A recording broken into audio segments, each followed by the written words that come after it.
Tuesday, January 14th, 2025, call to order. Roll call, please, Mary. Shavers, Jason Branch, Here. Elizabeth Wiving, Here. Berdianne Keyport, Zach Sarasig, Here. Danielle Haie, Here. Carly Whitner, Here. Mike Howard, Here. Terry Schwerm, Here. Kevin Hill. Here. Thank you. Okay, that brings us to 3, adopt the agenda. Is there any discussion as far as the adoption of the agenda and how it was written this evening? Any additions? No? Okay. Seeing none, I will ask for a motion to adopt the agenda. I motion to adopt tonight's agenda. I'll second. He and Howard. All in favor, say aye. Aye. The agenda is adopted. Moves us to number 4, visitor presentations. Nobody here. Moves us right along to 5, approve previous meeting minutes. Do we have any discussion on the meeting minutes from December 10th, 2024? I would make a motion to approve the December 10th, 2024 minutes and just note that Meadow was misspelled in one place, That way, Terry. but I would make a motion to approve. Motion Schwerm. We have a second? I second. Second from Whitner. All in favor, say aye. Aye. Previous meeting minutes are approved. Moves us on to item 6, receive council and planning meeting minutes. 6A, city council meeting minutes from November 18th, 24, December 2nd, 24, and December 16th of 24. Any discussion on the city council minutes from these dates? Kind of feel bad for the person that's building that 3-season porch and have to Yeah. go through all that stuff, man. That's a heck of a effort to go through. Sorry. Later.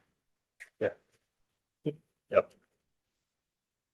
Any further discussion on the city council meeting minutes? Not. They have been received. Moving to 6B, planning meeting minutes from October 9th of 24, November 13th of 24, and December 11th of 2024. Any discussion on either of these meeting minutes? Any? Okay.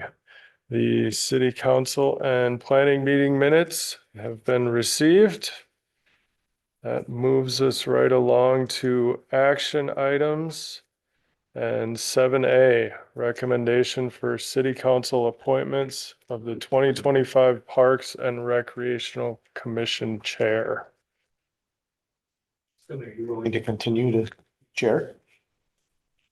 I am willing and I would accept the nomination. Yes. I would like Anybody to else? nominate Jason Branch. I will second. Third. Are we going down the line? All in favor? Aye. We gotta, I think we gotta do an actual motion. You did. Yeah. I have a Did, motion. did you do a motion? Mel did. Yeah. Oh, okay, all right. Very Blacked out, fast. it's okay. We're moving along, Marshall. Happens. Don't worry, we're taking care of it. Okay, I 7. nominated instead of motioned. No, No, No, you Did I motioned. say You motion? nominated, you motioned. Okay, Let's check the I'll minutes. read the minutes next time. Thank you all. 7B, recommendation for city council appointment for 2025 Parks and Recreation Commission Vice Chair. Liz, are you willing to continue to be vice chair? I am if no one else Our activity schedule is getting a little squirrely for Tuesdays, and I don't know that I would be able to give the time and attention that a vice chair would need. So I therefore do not nominate myself. Else not want to nominate themselves? Nominate themselves. Yeah, I'm willing to do it. Okay, we have a nomination and acceptance for Liz. Do we have a motion to recommend Elizabeth Weinveen for the commission vice chair? I motion to nominate her. Okay, I second that motion. Whitner and Hi. All in favor, say aye. Aye. Recommendation and nomination. Don't leave it now, Liz. I know, now you're You made a great choice. We're almost done with our meeting. Well, we You have both. after Thank you activities. truly both of you for fulfilling those Yeah. positions for the council. Oh, Truly, thank you. thank you all for the nomination. It's typically save this for before we adjourn another business, but yeah, no, it means a lot to chair such a group and to have the support. And I don't always have all the right questions or all of the info, so to be supported by all of you is truly a joy. So thank you very much. Awesome. Okay, we will move on to item number 8, discussion items. All right. Good evening, Chair and Commissioners. Happy New Year. Happy New Year. Welcome to 2025. I hope you all had a good holiday season and are excited for another year of fun in Parks and Recreation. So with that, the first item I have is just some updates on park projects. Would like to acknowledge that earlier tonight, we did have a work session. We were able to hear from our Public Works Director, Brian Jung, who shared with the Park and Rec Commission an update regarding the camp program, which is the funding through city property taxes that goes towards capital asset management program. And we heard from him kind of more related to Parks and Rec projects that for 2025, Hickory Park will be slated for sort of a redo. So we'll be, providing updates, throughout future months as that park redo comes into more fruition. So, and then also we heard from our city planner, Ashley Cawley, with an update regarding Meadow Park, which is the park we've been talking about the last couple of months. That's adjacent to the public safety campus site. And so just kind of to recap that, we're underway with that planning process. We've had a couple of steering committee meetings with the city project team, a few of the residents that have expressed interest in participating in the planning process, along with our consultant, HKGI. And sort of our next step that we're working on is developing an online survey that will be targeted to go out to the residents in that area in which that park will serve. And the intent of that survey is to get a sense of what the residents are looking for, and then we'll use that information to start to inform some concepts, and then we bring that forward again and get some feedback, narrow it down to a preferred plan. At that point, we'd bring that back to the Park and Rec Commission to get your recommendation to City Council for approval. So that plan's coming along with still the goal of building that park sometime yet this fall. And that's obviously weather permitting, but that's the goal right now. Marshall, with Meadow Park, will that name roll through, or will there be name change associated with the new park and the project? As of today, we'll continue with that name. Okay. Yep. We do have a parks naming policy, so if a resident wanted to, submit a request to change the name of it, we would have to, look at that and then go through a process and determine whether or not we would do that. Okay. But, yeah. Is that a lengthy process? Time consuming, costly? Just like shoot an email? Yeah, I mean, the process to like submit it isn't all that much, but I think from there, we would have to have a discussion on, does it warrant a need to change it? Mhm. And if that's the direction we're gonna go, then I think it's making it more of a community process. Sure. So to allow everybody to participate versus just a single person bringing forward their idea, and then, yeah, vetting that. So in other words, I just shouldn't have brought it up. Yeah. I'm glad you brought it up because I think it's a great I idea. was just curious with the new building No and the new, submissions. you know what I mean? No, everything I going have on. like 12 ideas right now Yeah. and I think it'd be a lot of fun. Read the policy because I think we have a lot of stipulations on what it can't be named. Yeah. When So did those you might write rule that out your 12 policy? ideas. It's the first time. Spoken like a true it's vice first- chair. I was just gonna say, it's the first time I've been sassed by the vice chair in 2025. So, thank you, vice chair. All right, and so then moving on, the next park update would be the future Southwest Chaska Community Park Master Plan. So that we've had a recent kickoff meeting, kind of our official kickoff meeting with our project team within the city, which that consists of Ashley Colley, our city planner, Aaron Link, our recreation program manager, Nate Cabot, our community development director, Matt Clark, our city engineer, myself.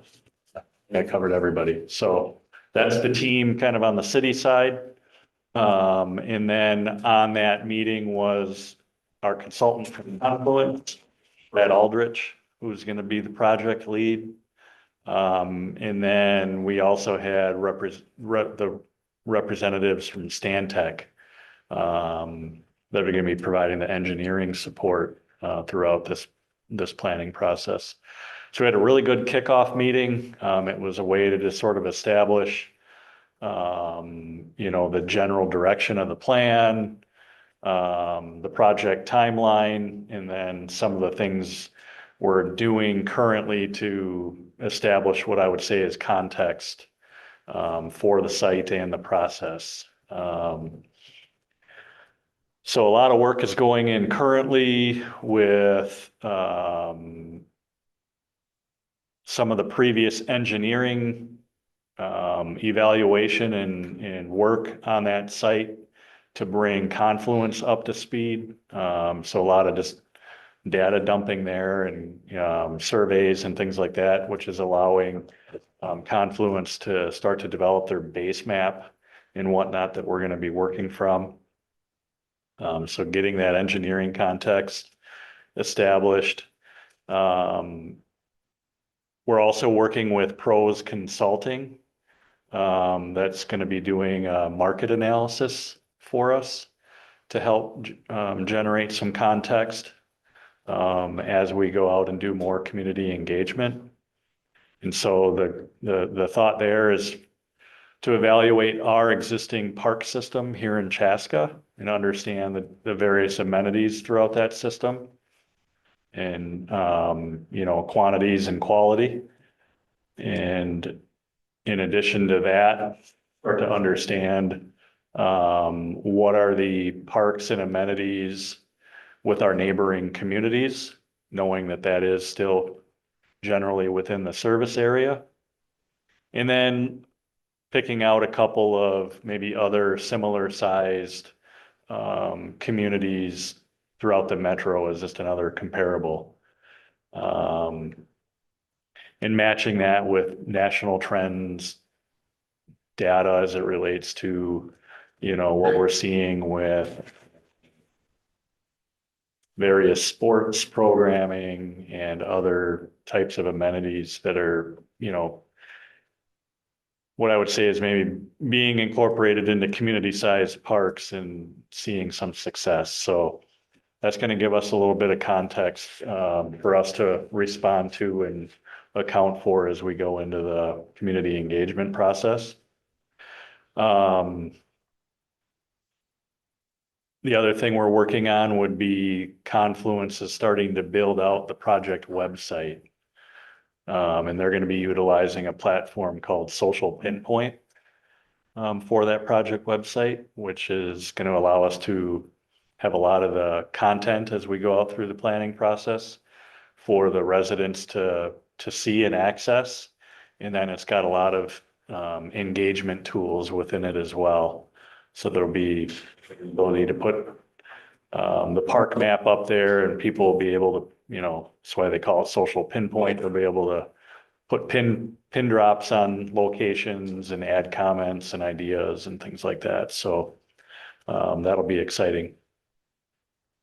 So that's kind of what's going on there. And then, I think there's going to be a lot of good context established so that next month, what I'm planning for with our meeting as a Park and Rec Commission is for our meeting next month in February to be a work session. I think we're going to go ahead and just cancel the regular meeting so that we can take as much time as needed to meet with the consultant and they can share with you some of this context we're starting to establish, and then get your thoughts on sort of the plan that we're going to utilize for community engagement.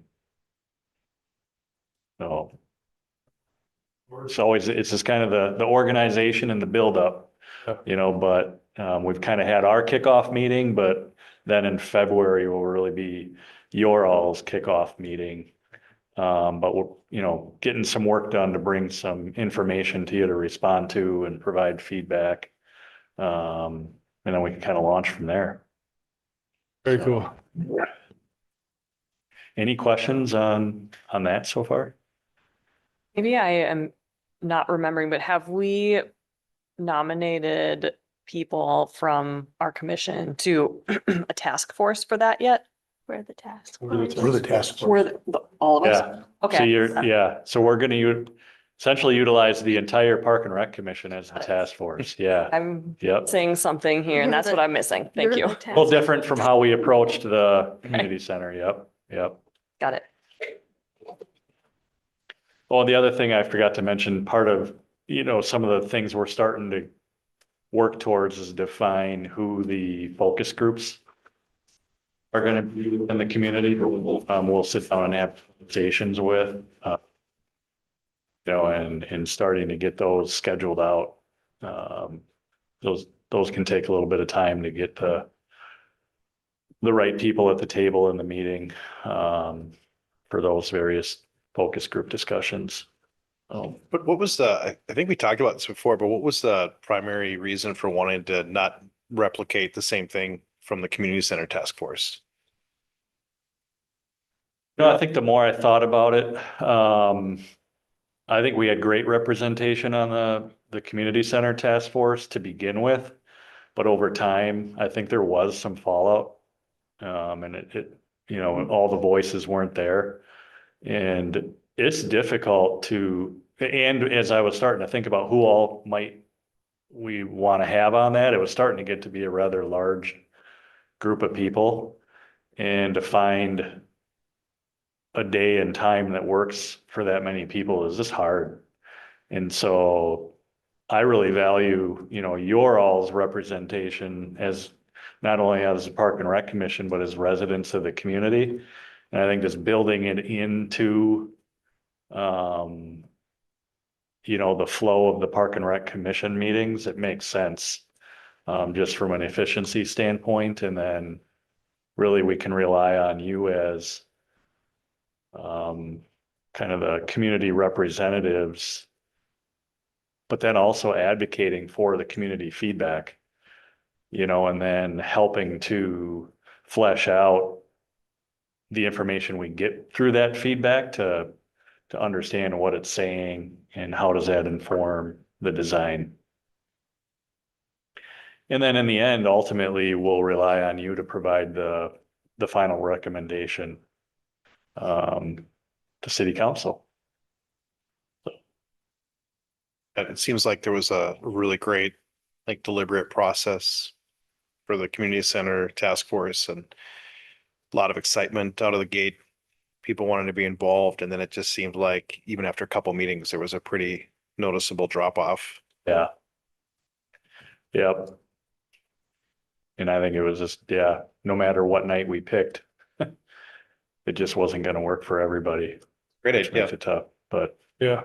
kind of keep learning as we go through these.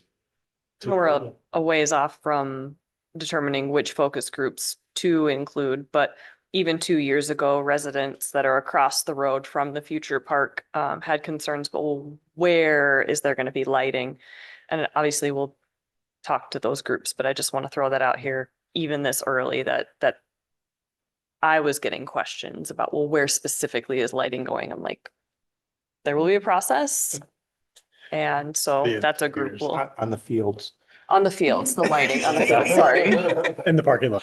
Yeah, well, not the, yes, for the field, thank you for the. You can see inside my brain exactly what I was talking about. Yeah, so.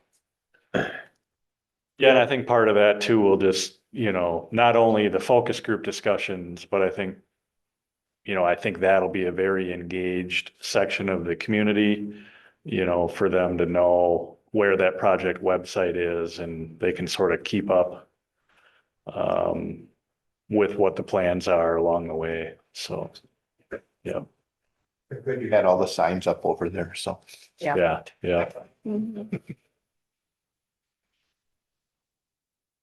See a lot of fighting from all the local sports associations as well, which will be interesting. It's the right mix. You will not be biased, right?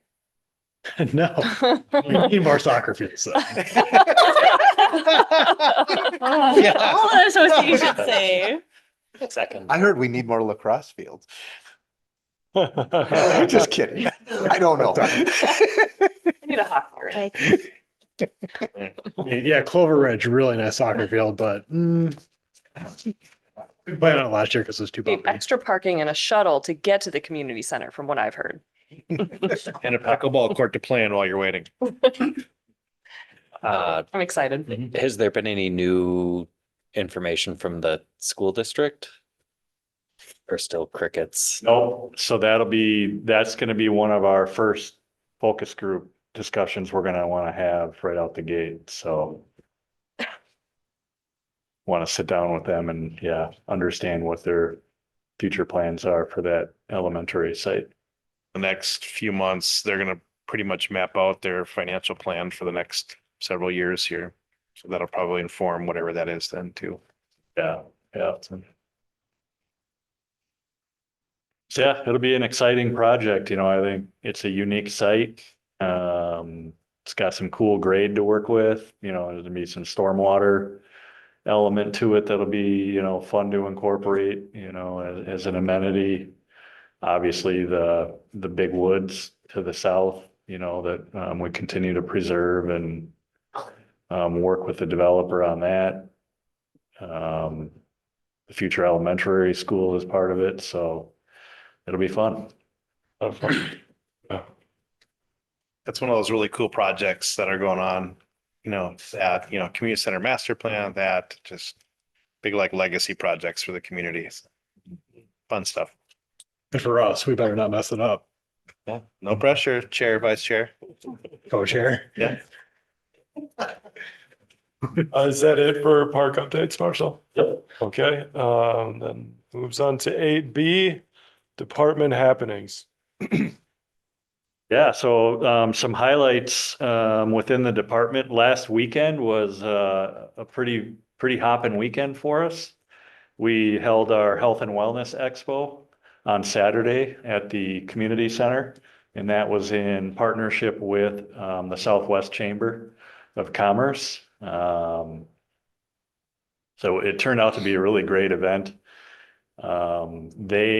Their role in that event was ultimately working with our local business community and inviting them in to be vendors. And so they were set up in our upper gym.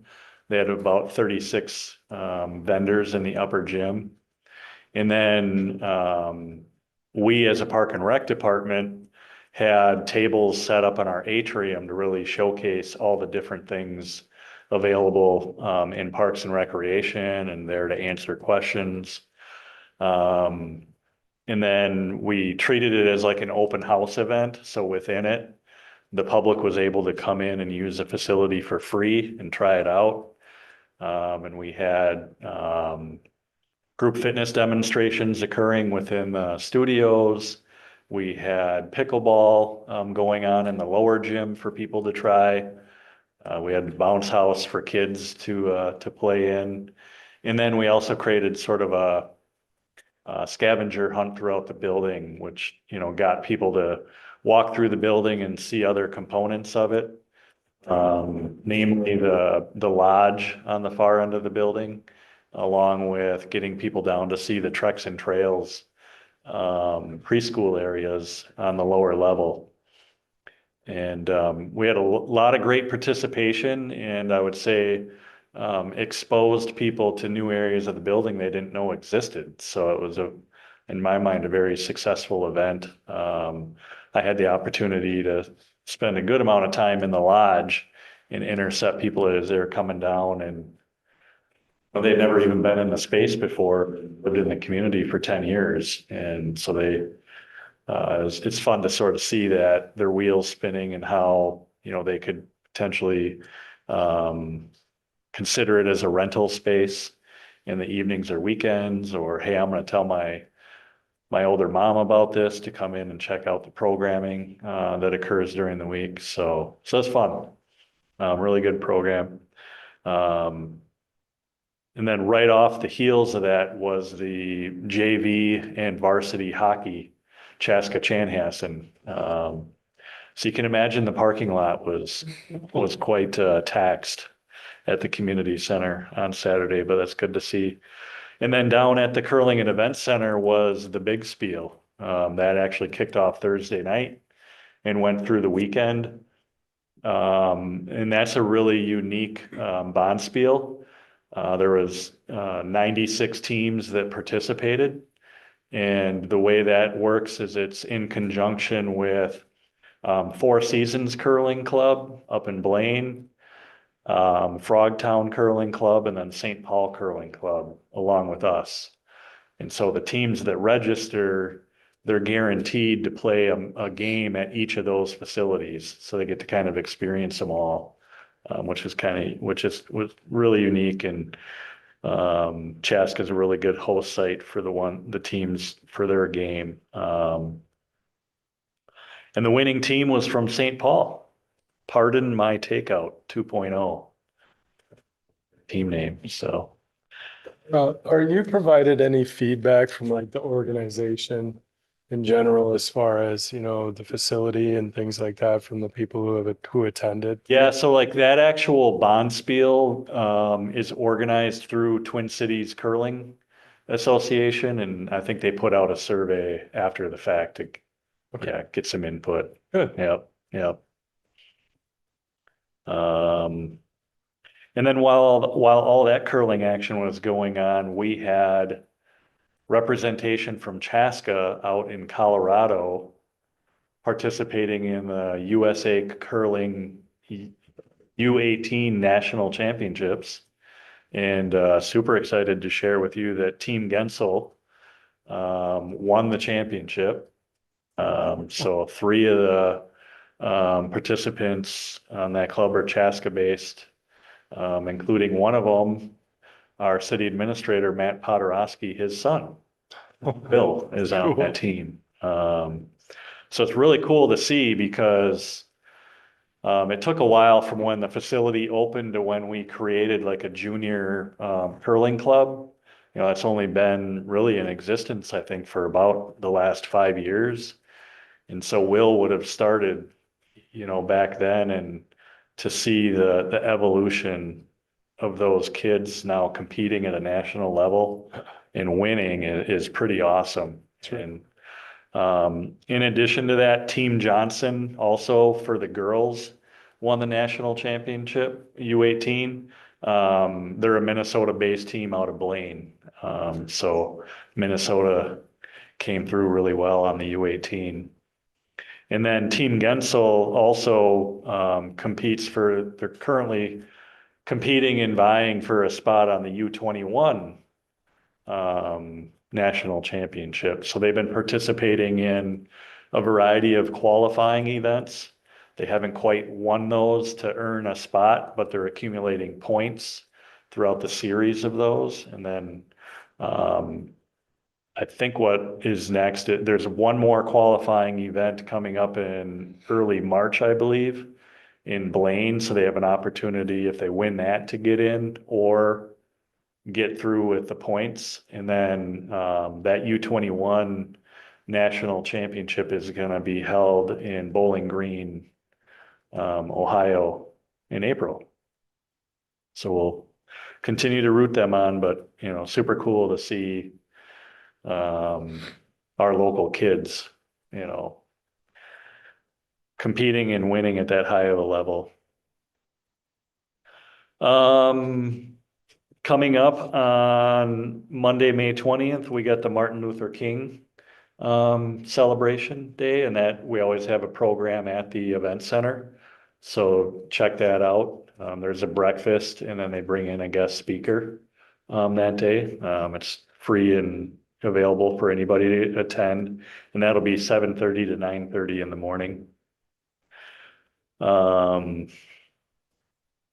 With the colder ice, our outdoor ice rinks are now open. Another thing that our public crews put a lot of time and effort into. So Lions Park and Community Park outdoor rinks are open, and then Fireman's Park 2, the pond, is now open and available to skate on. They've been working on flooding that and making it nice and smooth. Cool. It's on the trail. So it's looking like the traditional Chaska firefighters fishing contest might actually be a go this year. So that's good to see. Let's see, a couple more things. We've got the new junior pickleball class up and running. We got 12 kids enrolled in that, which is great to see. That's up from 2 kids enrolled from when we previously offered it. And then in general, I would just say a lot of our winter programming is, you know, up and running. So community center and curling and event center during the winter months are really their prime months where we're seeing a lot of activity. And that's it. Okay. And other business, 9A. All right, and that brings us to the roundtable. Kevin, let's start on your end this time. I don't really have anything this month. Yeah, so I had a meeting last week with Mary and Aaron for the Nick Mason Scholarship Fund. So it's great to kind of have the year wrap up of the impacts and, you know, how that scholarship fund has given opportunities for people to, you know, get memberships to our community center or do events. Mary, maybe we can suggest to either get a copy of the deck or have Aaron come and do a quick overview of that, because I think it would be great for this group to kind of hear some of those numbers. I didn't jot down any of those numbers and bring them with me tonight, but really good impact to the community. So great to be part of that. As a committee, we're going to be looking for ways to increase funds in there. So when we try and get some of those ideas, I think bring them back to the group here as well. But yeah, kind of cool to be a part of that and see how it's making impacts to, you know, people in our community. So It's awesome. Thanks, Mike. Yeah. I'm excited about the ice rinks being operational now in Chaska. I know the last couple of years they've struggled having ice just due to the warmer winters. One thing I'm not aware of, are you able to rent ice skates at those, like Fireman's, the larger outdoor ones, or is it just bring your own equipment? Don't bring your own. Okay. Yep. We have lights at any of them? Yes, it was just under the lights at Clover Ridge or Community Park Community last Park, yeah. weekend. Yeah. 8 o'clock. Do they all close down at 8? You know, Yeah. the rinks all at 8. Okay. There's lights at Lions as well. All right. Yeah. Outdoor ice rink. Yep. Right. Their lights, well, I suppose that's fairly well lit with the bridge, but not like normal, like Yeah. hockey. You kind of get that ambient light Yeah. off of the stage Yeah. and the bridge, but depending on the cloudiness. Yeah. Do those guys come in like at 4 a.m. to flood the rinks? Yeah. So just so you guys know, they're coming in really early to do that. Like super early. That's awesome.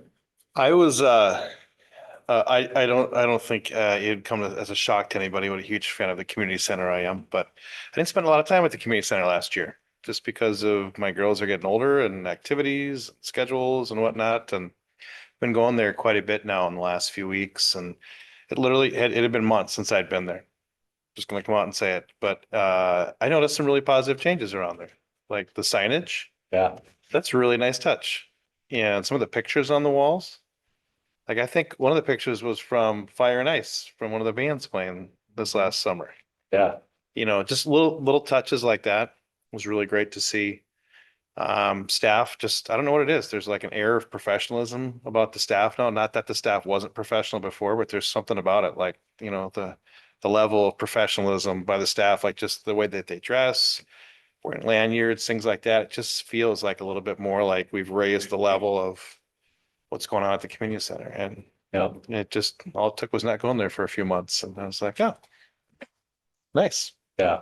Yeah. And I would attribute that to Jill Johnson, our new community center manager. She's come in and really made some Yeah. great It's- impact and changes that, you know, it's great to see that they're getting noticed. So. Yeah. And nice to see his staff there that I am familiar with, the new staff as well. And there's somebody I saw there today and I'm like, she looks really familiar to me. And I waved at her. I'm like, hey, you know, and I finally realized when I left where I recognize her from. She either still does or used to work at the Target here in Chaska. And I'd see her at Target all the time. But now she works at the front desk at the community center. So recruiting well. So I was there on Saturday. I saw you guys out there. Man, the place was just jamming. Holy cow. I pulled up and I'm like, man, I parked across the street at the middle school east. Like, man, what's going on? Hockey? And I come in and here's Marshall and everybody and, you know, putting on a good show. So that was really great to see. I love that we have batting cages available at the community center. Love it if we could make it a little bit more, well, two things about the batting cages, just some feedback. I don't know who to share that with, but I think there are maybe some, the electrical on the actual, you know, the pitching machine probably needs to be fixed. I don't know who to address that to, so maybe I can talk with you about that afterwards, but Yeah. I love that we have it available, but it's, you know, it's a process of you have to go online and make a reservation, and then I have to like call and I'm like, you know, I'm not sure I actually have this reserved, and then the stuff online didn't match what they had at the front desk. And I was just a process, but I think it'd be great if we could get that maybe a little bit easier to do. Yeah. And I don't know if you guys have been booking the batting cages quite a bit. I mean, they're open there. It seems like there's maybe 2 or 3 time slots just over the Here and weekend. there. I think Wednesday night. That's kind of one of those amenities we kind of wonder about Yeah. whether or not it's worth investing more into or Yeah. not. So. Yeah, I don't know how much it gets used. I love having it impacts there. Our gym usage, Yeah. you know, when you bring them down. And so that's why we gotta really come up with specific times and reserve it and things of that nature. But There's signage around the community center saying, hey, batting cage is now open, you know, so it feels like, and I know the hours are different this year than they were last year, because they didn't used to do Wednesdays last year. Do you think it just used to be Saturdays and Sundays last year? But yeah, I did open skate again with one of my daughters the weekend before last. It was great. It's fun seeing a lot of people come out for that, and it's really cool. But yeah. Awesome, good stuff. I was also gonna give the community center activity some love, like skating and Mhm. swimming, but Zach kind of covered it all. Grateful that it's open in the winter. Instead, I will talk about our trail system again. We are just so lucky that trucks came through and plowed a lot of the major I guess arteries, if you will, not even ones that go to parks, like the Ravine Trail and such was clean to run and walk on. And I mean, I saw a fisher get a rabbit. I saw an eagle, saw the beaver dam. I mean, it's just the amount of nature and that we have out here is awesome. And those trails that they are somewhat accessible. And I know that's not true for everybody in our city, but they're still largely accessible to many residents, and that's just fabulous. That's all I have. I don't have anything. Yeah, I don't have anything either. For me at all this week either. Anybody else, anything pop up as conversation is had? No? Okay, then that brings us to Mary. Do you have anything? Okay, all right. Yes, and that brings us to item 10, to adjourn. Do I have a motion to adjourn? I'll motion to adjourn, sir. Saresic, Second. second Weinbein, all in favor, say aye. Aye. Aye. Opposed? We are adjourned.